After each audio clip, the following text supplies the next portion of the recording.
On that note, on the U.S. diplomacy, this is the first time in a long time that we've seen the full weight of U.S. diplomacy deployed so effectively in the Middle East, is it not?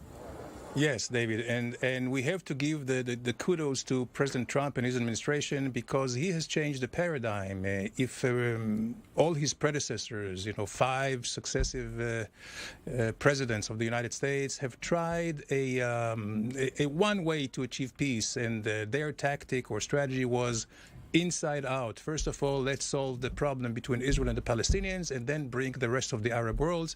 And that exactly gave the Palestinians a veto power. Nothing moved forward. The Palestinians just sat back and relaxed. We're not willing to negotiate. We're not willing for any compromise or concessions, hoping that the international community, especially the U.S., will bring Israel to them on a silver platter. No more. So now he's changing this to outside in. First and foremost, bring in the Arab countries, especially given the joint and interest that we have with them, and then bring the Palestinians. Now, thank you, Ambassador. We're going to listen into the ceremony here. Here's Prime Minister Netanyahu about to say a few words.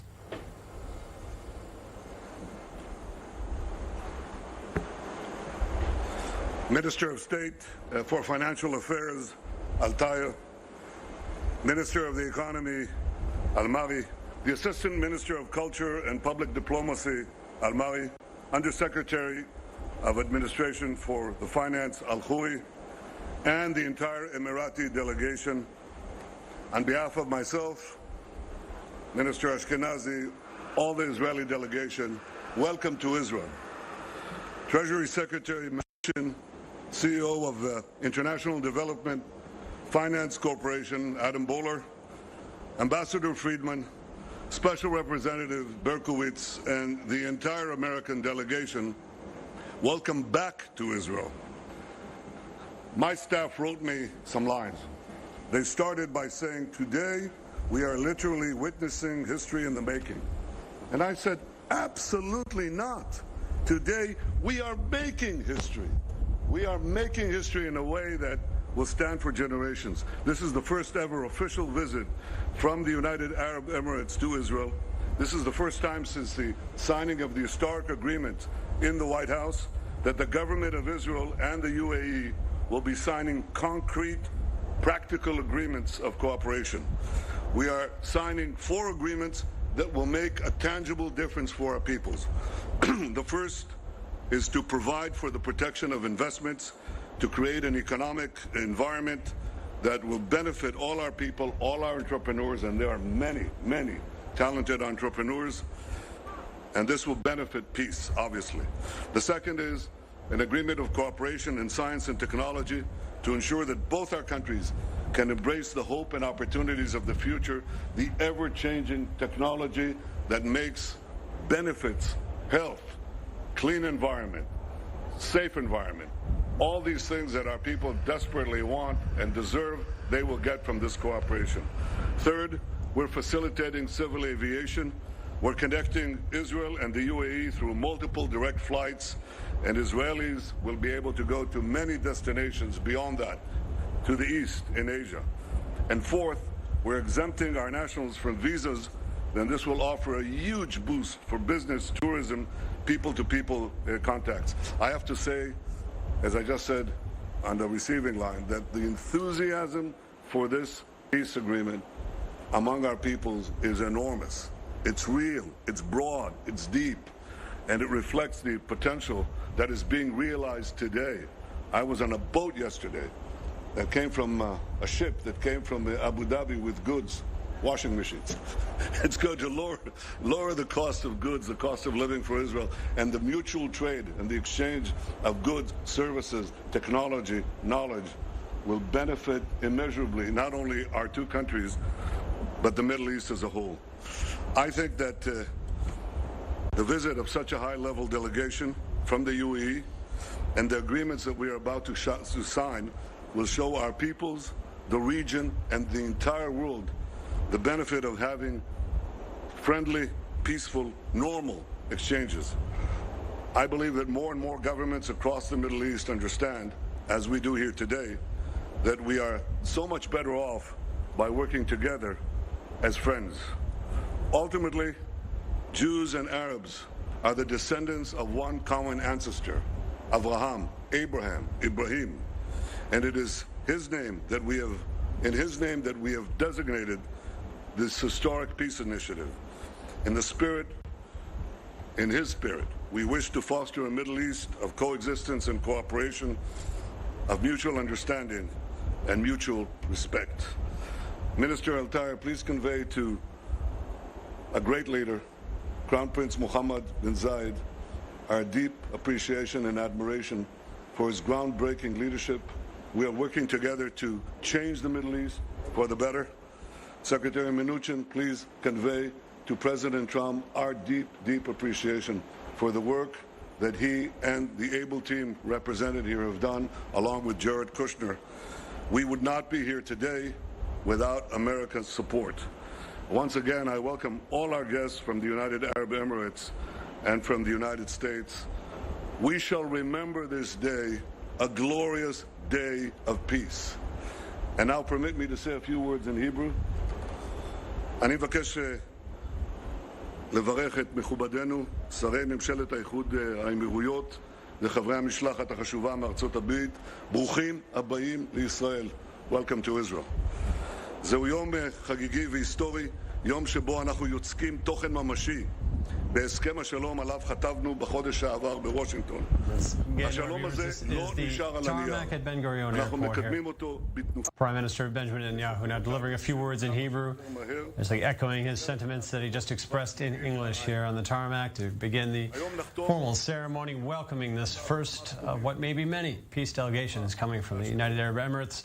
Just landed a few moments ago here, led by the finance minister from the Emirates here, as they're set to sign, as the Prime Minister just detailed, 4 agreements critical to establishing real, genuine and open ties, enthusiastic ties, as the Prime Minister accurately highlighted here on the tarmac. Again, this is now the welcoming ceremony, and top U.S. officials as part of the delegation. You see the Treasury Secretary, Steve Mnuchin, there as well. And now this is, again, an effort that's been driven by the American administration, embraced by the Israelis and the Emiratis alike. And we're seeing the fruits of all that labor, what's been reported to be years of building of the ties now leading to this point where we're seeing the real seeds of peace begin here between the countries. We'll be bringing you the other speeches here from the delegates that have just arrived here. Because of the corona limitations, let's listen in again. I cannot show you our beautiful country, but I expect to have many more visits, עוד הרבה ביקורים, so that we can know each other, know our countries, both here and in the Emirates. So I already invite you to an additional trip. מזמין אתכם לביקור נוסף. As soon as this corona disease disappears from our world, and with our cooperation, it will disappear faster. בסוף השבוע הזה אנחנו קוראים את פרשת השבוע, פרשת נוח. ובסוף הפרשה And still, Prime Minister Netanyahu delivering a series of warm sentiments to his Emirati guests here, the officials that have just arrived here as part of this first peace delegation, signing a series of formal agreements now, and among them, highly touted the opening of tourism and flights, some 28 flights a week due to be scheduled directly between the United Arab Emirates and Tel Aviv. Obviously, a major change to the regional and truly world landscape here, and tourism to be encouraged, highly encouraged by the visa-free travels had to be established, something that does not exist with Israel's immediate neighbors at peace, or for that matter with the United States. Let's listen in here again. There's the next members of the delegation now due to speak. It is now my honor to call upon the Treasury Secretary of the United States, His Excellency Steve Mnuchin. Thank you, Mr. Prime Minister. It is always great to be back here in Israel.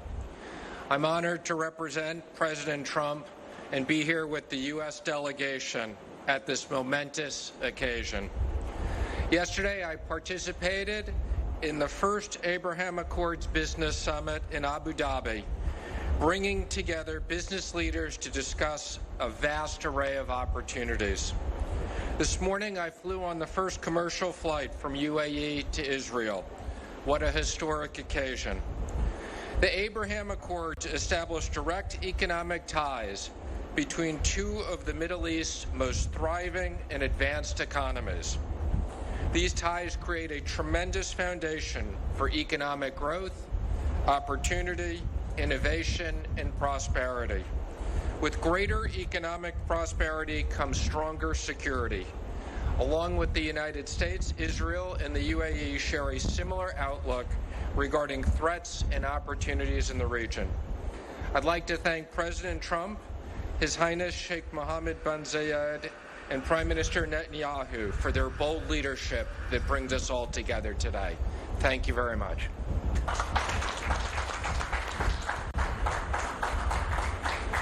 Thank you very much, Mr. Secretary.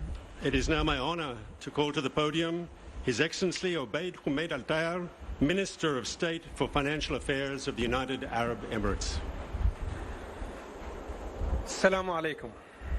Yes. Honorable Peace be Prime upon you. Minister,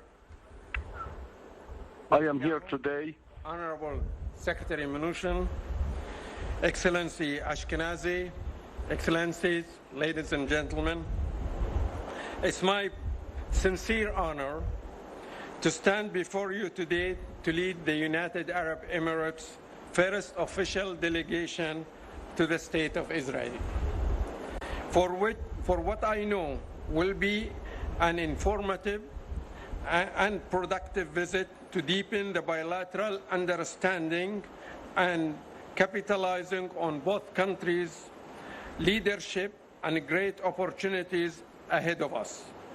I am pleased to see that we have achieved significant progress between our governments since the historic Abraham Accords peace agreement.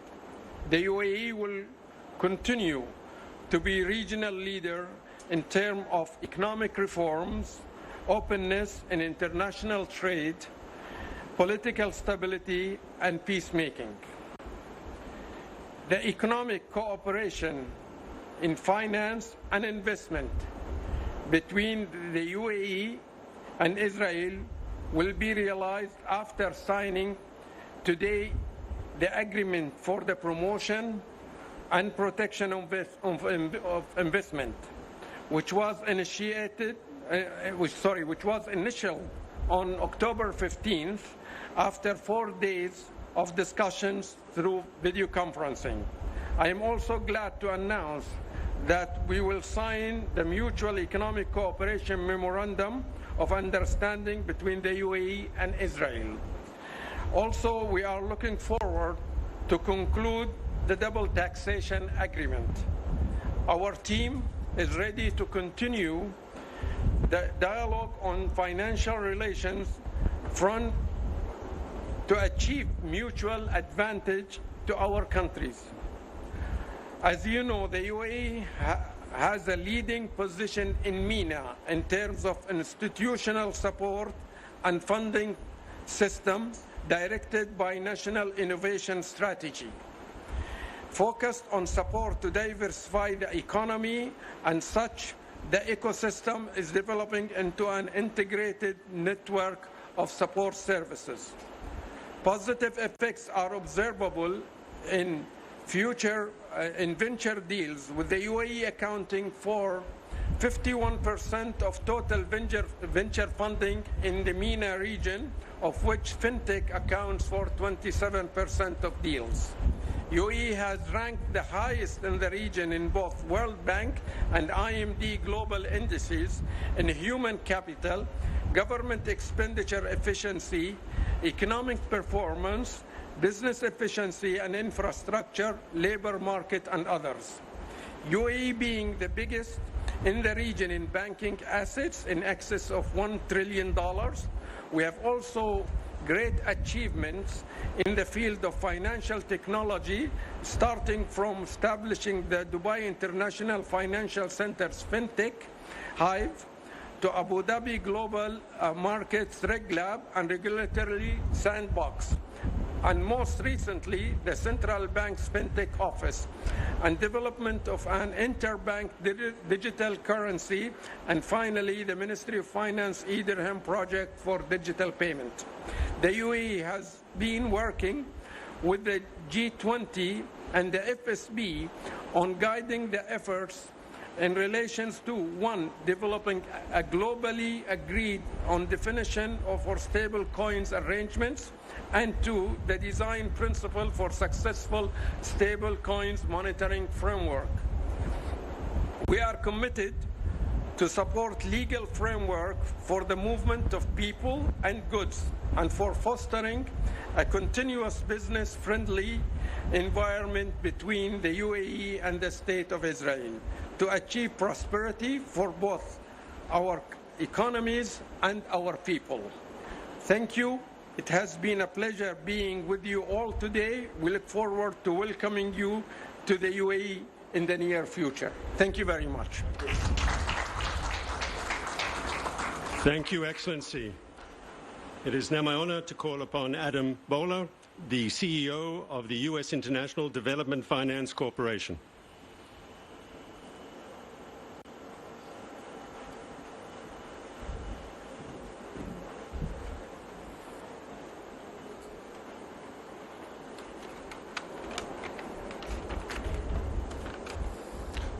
This past month, we've seen what we believed was not possible: the signing of the Abraham Accords between the United States, Israel, UAE, and Bahrain. We saw the first El Al flight here, and now the return. We saw the Emiratis and the Israelis' first meeting. They were so overjoyed it was like a reunion of separated siblings. Out of the horrible abyss that was the Shoah comes the miracle that is Israel. The Abraham Accords are another miracle, the prospect of enduring peace in this region. I lead the DFC, a new $60 billion organization that is America's development bank. Prime Minister Netanyahu asked us to come, to do everything that we could to turn the words of the Accords into action, and to invest behind these Accords and support other countries as they join these Accords. And there will be more countries, because people are tired of decades of the same. They want economic strength, security, and the jobs that come from enduring peace. Today, I'm pleased to announce the Abraham Fund. This is a joint U.S., Israeli, and Emirati fund that will be based in Jerusalem. The office will be focused on strengthening regional economic resiliency across the Middle East and to North African countries, such as Morocco. The Abraham Fund will invest in projects that create jobs, spur technical advantages, and foster prosperity for everybody, Jews, Muslims, and Christians. The Abraham Fund will start with a $3 billion trilateral commitment.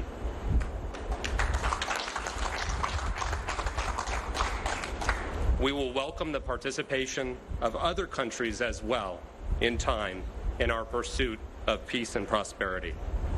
We've already made progress on 2 deals: Med-Red, which is an energy bridge between Ashkelon and Eilat to bring energy to Europe and the broader Middle East, and to change and modernize the checkpoints for Palestinians throughout all of Israel and Jordan. I'm also pleased that an individual that is very well known in Israel, Aryeh Lightstone, who works for the ambassador, will be spearheading the American efforts here on the fund, who knows the Emiratis and the Israelis extremely well. So we're very lucky to have Aryeh leading these efforts. So thank you very much, Mr. Prime Minister. Thank you to the Crown Prince, and thank you to King Hamad, to the President of the United States, to Secretary Mnuchin, to Aviv, to Jared Kushner. Who would ever think that we would see the Emirati Foreign Minister go to Berlin and sign in at the Holocaust Museum and write "never again"? We live in amazing times. Thank you. Thank you. Thank you very much. I now call upon the Prime Minister, who opened this session, to give concluding remarks.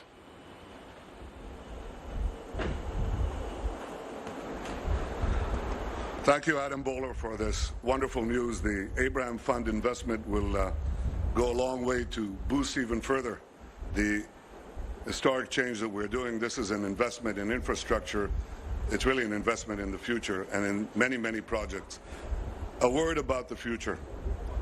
The future belongs to those who innovate. Israel and the United Arab Emirates are innovation nations. We have done great things separately, but we can do amazing things together. And this is the meaning of this day. So thank you all. And we're going to have also our ministers. I see here Finance Minister Israel Katz, Transportation Minister Miri Regev, Science Minister Yizhar Shai, and of course the representatives of the Emirates. We're going to sign these agreements to launch the future. Thank you all. Thank you very much. Thank you, Prime Minister. Now, I would humbly ask that the Prime Minister and the Secretary of the Treasury please stand. Can I ask, please, the Minister of State to remain seated because you will be needed with a pen shortly, and I invite Finance Minister, Excellency Israel Katz, please could you come to the table? Truly warm and just inspiring words here delivered by the heads of the delegation. The Emirati Finance Minister who took the podium just a short time ago. We heard from Prime Minister Netanyahu twice, and as well as U.S. Treasury Secretary Steve Mnuchin here, who's Minister of State all been speaking here as this Emirati peace delegation, the first, just arrived in Tel Aviv this last hour. Now you see the plane in the background there in front of the red carpet.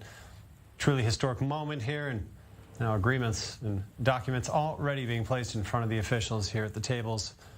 This is the Israeli Finance Minister and his counterpart from the United Arab Emirates here already with pen in hand, signing the first of many bilateral agreements, from what we understand now, to be signed between these countries on truly a wide, sweeping range of topics here, seemingly no stone left unturned, as these countries clearly looking to establish real and concrete relations.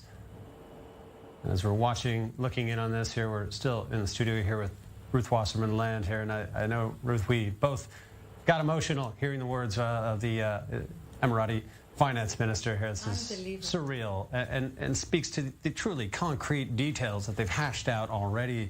The real plans in place. This isn't political rhetoric. He's talking about double taxation. They're talking about visas. This is, from all appearances, a truly all-encompassing set of relations being established.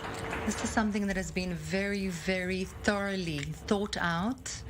The objectives are very clear. Our second agreement. I ask, please, the Minister of State to remain where he is. We need signing all the agreements as we speak. Yes, I'm just looking to on Israel's Minister for Science and Technology, Yizhar Shai. Again, speaking to the wide-ranging nature of the types of agreements coming in here from science and technology. We are now signing an MOU, a Memorandum of Understanding on Cooperation in Science and Innovation. What is astounding is the very thorough work that they've done behind the scenes. You know, the Emirati minister came very well prepared, very non-political, so to speak, comments. And very concrete statements about what it is that they are seeking to promote in MENA. Also, the announcement about the Abraham Fund is $3 billion. Astounding in terms of the concreteness of not having this just an MOU or an agreement, but the money's behind it. But to really make this happen and to serve as a model for emulation for other nations. If I may it's a huge carrot being held out in front of these other nations, right? They're considering perhaps a similar signing ceremony in the tarmac at Tel Aviv. Thank you very much, gentlemen. You know, perhaps we should. Minister of State, can I kindly ask? Which one now? Let's see. And join the Prime Minister and the Secretary. As you mentioned, they clearly did come prepared here as the documents all lined up. We are now signing. going to sign an agreement on aviation. Wow. Aviation. Signing for the Israeli government will be Her Excellency Miri Regev, the Minister of Transport and Road Safety.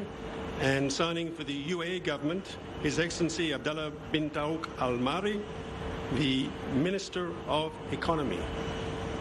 You know what is amazing? That the Abraham Fund is going to put a huge amount of money in renewing the passages, the checkpoints, and they've made sure to mention that along with engines of growth and so on in the region. And that is just to sort of mention to the Palestinians, you're not only not forgotten, but this is definitely going to be a part and parcel of this entire package. And I think it would be interesting to also look at the Arab-Israeli constituency and differently, if I may say. Rejected this, I should say. They did not sign on to this peace agreement. I would not say that the constituency did not sign on, but rather the MKs, or the members of Knesset, their political representatives in the Knesset, who seemingly went and opposed the deal, much like the leadership in the Palestinian territories and totally Abu Mazen. With the Palestinian Authority Absolutely. Ministers, thank you so very much. A political leader. And our final agreement for today on visa exemptions, signing for the Israeli government, Professor Shlomo Mor Yosef, the Director General of the Population and Immigration the most important, Authority. I would say. And signing for the UAE side, His Excellency Mr. Omar Gobash Al-Mari, Assistant Minister for Culture, Public Diplomacy in the Ministry of Foreign Affairs and International Cooperation. It's unbelievable. We don't even have a visa exemption with the U.S. And in the Gulf region, outside of the Gulf region, the UAE has no visa exemption as well with any country. Wow. So it's quite astounding that it's all out. It's an all-out agreement. There's a strategic decision here by all sides to certainly be a model for emulation, which is amazing. I wanted to mention, before we spoke about the Palestinian leadership, not in Ramallah, but rather the MKs, the members of Knesset of the Arab-Israeli constituency within Israel. And Ayman Odeh interviewed to El Midan recently, saying that they completely disagree with this agreement, and they voted against it because for some reason there is an attempt to try and convince them that Iran is the enemy. And that is quite astounding to me, because quite ununderstandable to which constituency he was actually speaking when he represents the Sunni constituency within Israel, who does not, by and large, think like that at all in any way. And they rather look at this agreement as an opportunity. Ambassador Ayalon, I know you're with us still here, and I'm sure you're as in awe of these images as we are here as we're looking in, and we're touching on what we think is really a fascinating aspect here of that very deliberate point that was made by the head of this Abraham Fund, as it's now called, $3 billion trilateral commitment to improve the daily lives of Palestinians, talking about easing the checkpoints, talking about making things work better for them. Still, what are your thoughts hearing that? Again, the Palestinians so outrightly rejecting any of this, yet so front and center still in the agreements. Well, unfortunately, we have the same attitude from the Palestinians, that for the last 120 years, the Palestinian leadership betrayed the own national interests of their people. And they were left behind. Their whole strategy was wrong, thinking that time works for them. Well, this day proves otherwise, that if they do not join the wagon of peace, they will stay behind again to the detriment of their own people. And actually, David, had you not had these subtitles, if you just look at the visuals, one could think that this is an agreement in Europe between Luxembourg and Belgium. There is such a great affinity and friendship and exuberance here. I would like to say that there is quite a symbolic thing today, that just as we signed this concrete very concrete, definite agreements that will further the economies of both sides, of Israel and the Emirates, that just less than 25 miles away from Ben Gurion, Hadassah, one of the most senior Palestinian leaders, Saeb Arikat, is laying there, quite helpless. And I think this is more than showing where the Palestinian leadership is and the Palestinian cause. So if they do not really catch up, if they do not change totally their rejection of peace, their rejection of coexistence with Israel, their rejection of mutual recognition with Israel and respect, and of course historical reconciliations. Unfortunately, they're going to stay behind.